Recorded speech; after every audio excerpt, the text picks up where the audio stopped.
Bu binanın içinde 100 milyona yakın belge saklı. Fetihler, vergi defterleri, isyan dosyaları, nüfus sayımları. Devlet, yüzyıllar boyunca kimin nerede yaşadığını, hangi dili konuştuğunu, kime bağlı olduğunu bu sayfalara yazdı. Peki, Zazalar bu dev arşivde nasıl görünüyor? Ya da daha önemlisi, nasıl görünmüyor? Zazaların devlet kayıtlarındaki izi, Osmanlı'nın 1515'te Diyarbakır Beylerbeyliğini kurmasıyla birlikte belirginleşiyor. Bu iz, 1960'ların son ana dil nüfus sayımına ve 1980 sonrası yayın yasaklarına kadar uzanan uzun ve çelişkili bir hikaye sunuyor. Bu belgeselde Osmanlı'dan Cumhuriyet'e uzanan belgelerin içinden yürüyerek devletin gözündeki Zaza imgesini takip edeceğiz. Arşive girmeden önceki Zazalar. Zazalar üzerine yazılmış, tam anlamıyla sistematik ve bütüncül bir tarih hala yok. Akademik literatürde bu halk çoğu zaman başka başlıkların, başka kimlik tartışmalarının gölgesinde kaldı. Tarihçiler Zazalarla neredeyse her zaman aynı noktada karşılaşıyor. Osmanlı arşiv belgelerinde. Ondan öncesi Arap-İslam coğrafyacıların kısa notlarına, Bizans ve Ermeni kaynaklarının dağınık satırlarına ve yerel sözlü geleneğin kırık parçalarına kalıyor. Bu boşluk, Zaza tarihini anlatmaya çalışan herkes için hem büyük bir zorluk hem de güçlü bir başlangıç cümlesi sunuyor. Bu halk, arşive girebilmek için Osmanlı'nın fethini mi bekledi? Moğol istilası sonrasında Doğu Anadolu'da ortaya çıkan yerel mirlikler, Zaza coğrafyasını ilk kez siyasi yapıların içine yerleştiriyor. Eğil Mirdasi beyleri, Şemişgezek'te Melkişi beyleri, Sıveydi ve Zirki beyleri, bugün Zaza nüfusunun yoğun olduğu dağlık bölgelerde kendi yerel hakimiyetlerini kuruyor. Akkoyunlu devleti çökerken bu mirlikler Osmanlı-Safevi rekabetinin ortasında kalıyor. Çoğu Osmanlı tarafını seçerek hem kendi topraklarını korumaya hem de yeni imparatorluğun doğudaki fetihlerine eşlik etmeye çalışıyor. Ama bütün bu dönem Zazalar için hala öncesi. Henüz tahrir defterlerine, mühimme kayıtlarına, resmi haritalara tam olarak girmemişler. Henüz devlet arşivlerindeki Zazalar yok. Sadece bu dağların, bu nehirlerin, bu aşiretlerin içinde yaşayan Zazalar var. Osmanlı'nın ilk kaydı 1515 ve Diyarbakır Beylerbeyliği. 1515'te Osmanlı, Diyarbakır Beylerbeyliğini kurduğunda Zazaların hikayesi de devlet arşivlerinde görünür hale gelir. Diyarbakır eyaletinin sınırları çizilirken bölgedeki Zaza aşiretleri yurtluk, ocaklık ve hükümet biçiminde bu yeni idari yapıya bağlanır. Osmanlı belgeleri 16. yüzyıldan 19. yüzyılın başlarına kadar Zaza aşiretlerinin Musul, Halep, Urfa, Birecik, Diyarbakır, Revan, Maku ve Hoy gibi oldukça geniş bir coğrafyaya dağılmış olduğunu gösterir. Hatta bazı kayıtlarda Zazaların Hoy civarında kendi adlarına para bastırdıklarına dair bilgiler yer alır. Bu dönemde Zazalar, klasik Osmanlı sisteminin diliyle tanımlanır. Yurtluk, ocaklık, sancaklar, hükümet sancakları, ekrat cemaatleri. Arşiv, bize Büyük İmparatorluğun doğu sınırlarında vergi veren, yol tutan, asker besleyen yerel güçleri ve aşiretleri gösterir. Ama Zazalar için asıl kritik konu isimdir. Osmanlı arşivlerinde Zaza sözcüğü 3 farklı Arap harfli yazımla karşımıza çıkar. Zaza, Zaza ve Zaza. Bunun yanı sıra Dimili, Dumbuli, eğit çizgi, Dümbüli ve Dumbeli gibi farklı biçimler de kullanılır. Zazalar ile Kurmanç Kürtlerin karma yaşadığı bölgelerde ise Ekradı Zaza, Zazai Ekrat, Dümbüli Ekrat gibi bileşik kavramlara rastlarız. Dersimli gruplar, cemaate Ekradı Dısimli gibi ifadelerle kayıt altına alınır. Bu satırlarda bugünün kimlik tartışmalarının çekirdeği vardır. Arşiv dili, Zazaları çoğu zaman Ekrat başlığı altında, yani Kürt kategorisinin bir alt unsuru olarak yazar. Ama aynı zamanda onları ayırt etmek için özel sıfatlar da kullanır. Zaza mı, Kürt mü? 1744 Fermanı. Osmanlı coğrafya kitaplarında ve kroniklerinde Zazalara neredeyse istisnasız Kürtler içinde yer verilir. Vekainameler, sefernameler, seyahatnameler ve dini risaleler Zazaları çoğu zaman Kürt başlığı altında ve yan cümleler arasında anar.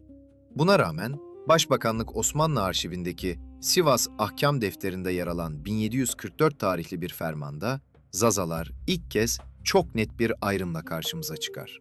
Aynı belgede hem ekrat hem de zaza tabir olunan ameleler ifadesi kullanılır.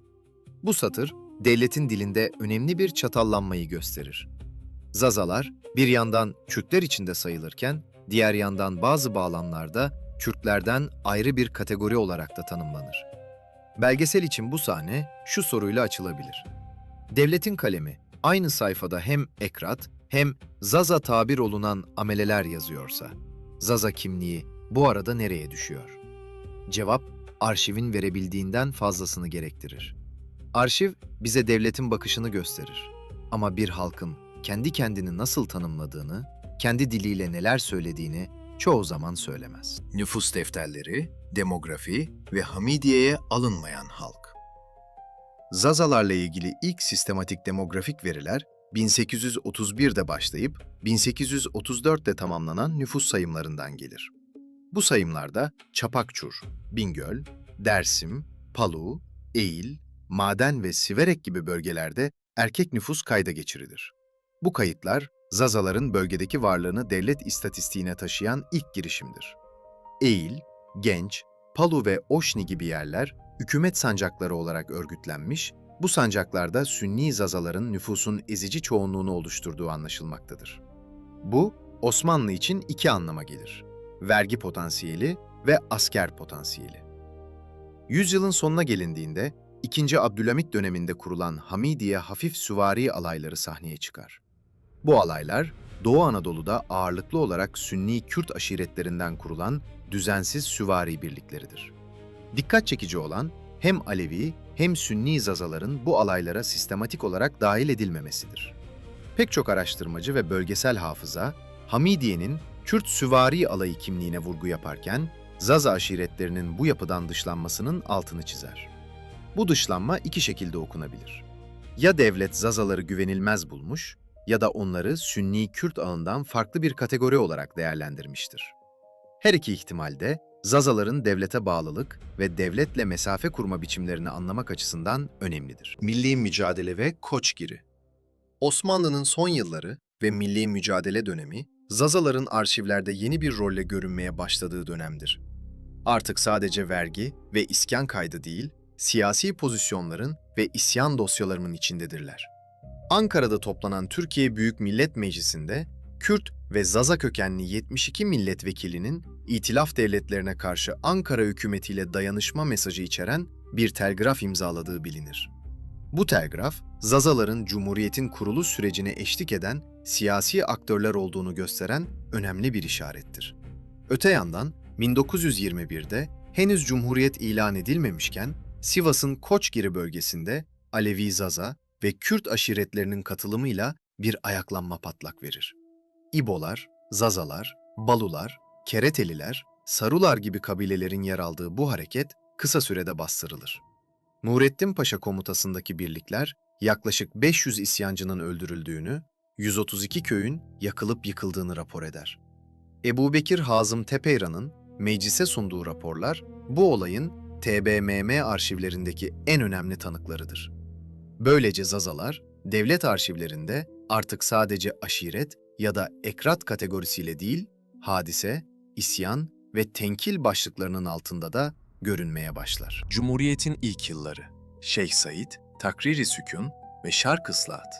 13 Şubat 1925'te başlayan Şeyh Said hareketi, Zazaca konuşan Sünni aşiretlerin yoğun olduğu bölgede ortaya çıkar. Şeyh Said, Diyarbakır ve çevresindeki Zazaca konuşan Sünni aşiretler üzerinde güçlü bir etkiye sahiptir.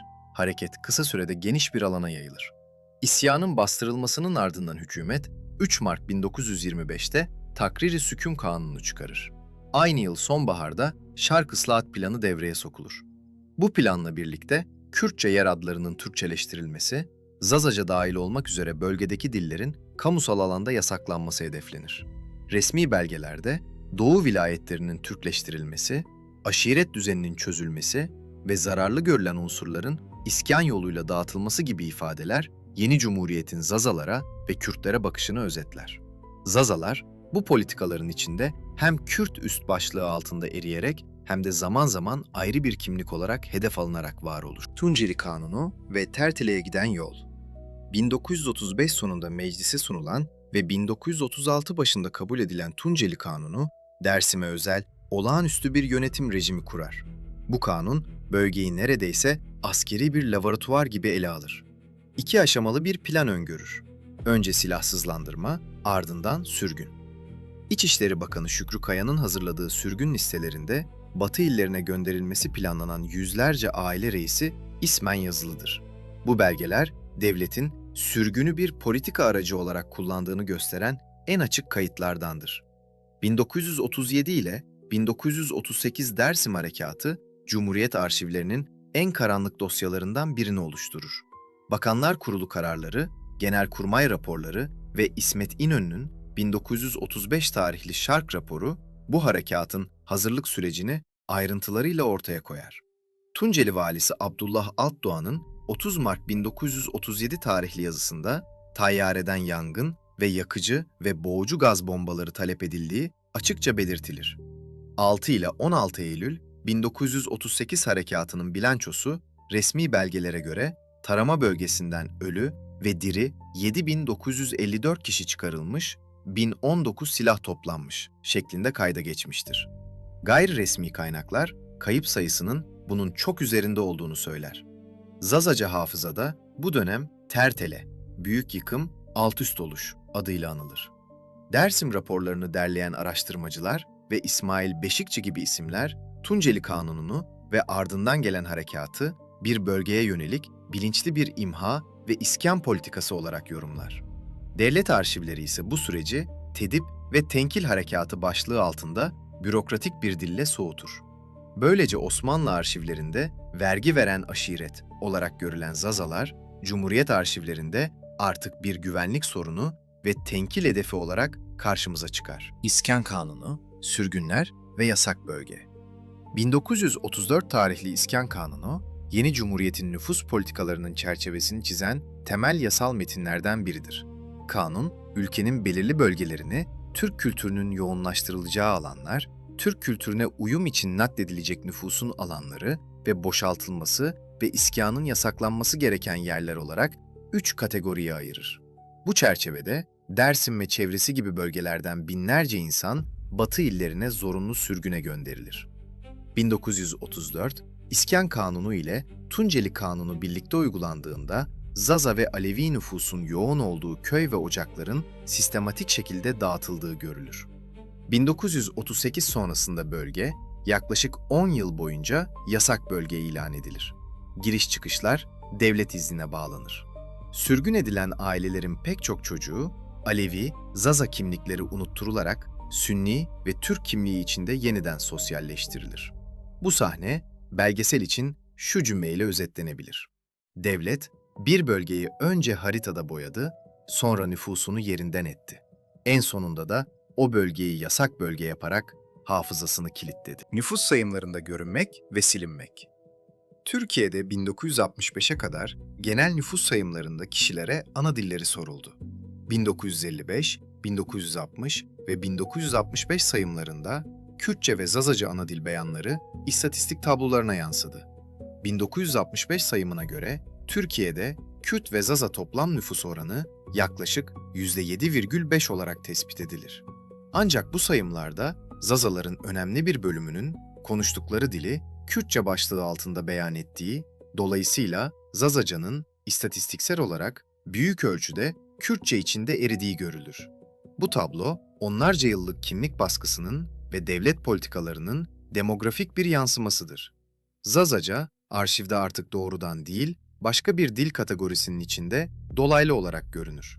1965'ten sonra Türkiye'de yapılan nüfus sayımlarından ana dil sorusu tamamen çıkarılır.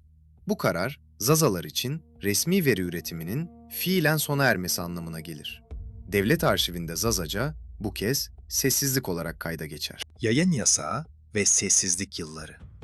Cumhuriyet dönemi boyunca dil politikaları ve siyasi iklim nedeniyle Zazaca yayıncılık son derece sınırlı kalır.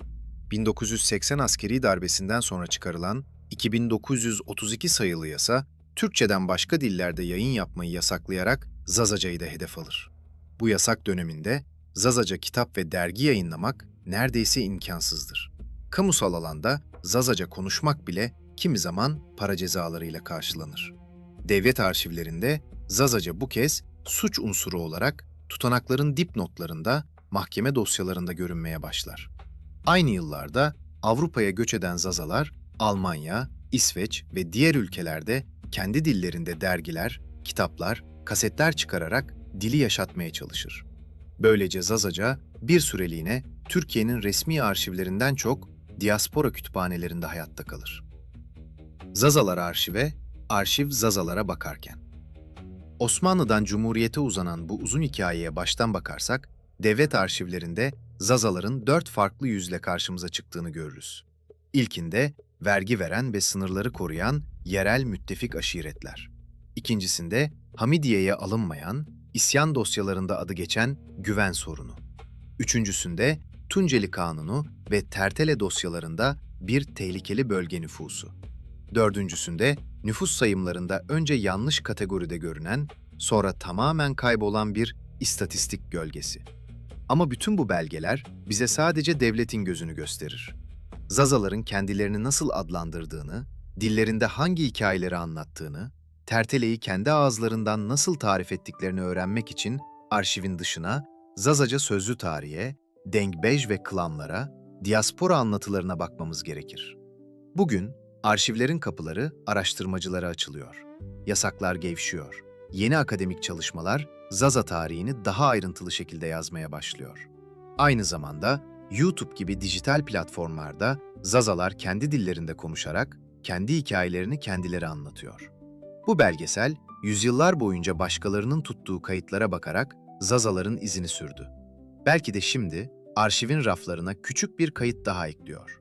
Zazaların kendilerini anlatmaya çalıştığı bir kayıt. Osmanlı'dan Cumhuriyet'e devlet arşivlerinde Zazalar. Bu hikaye burada bitmiyor. Bundan sonrası Zazaca konuşanların, yazanların, çekenlerin ve dinleyenlerin elinde.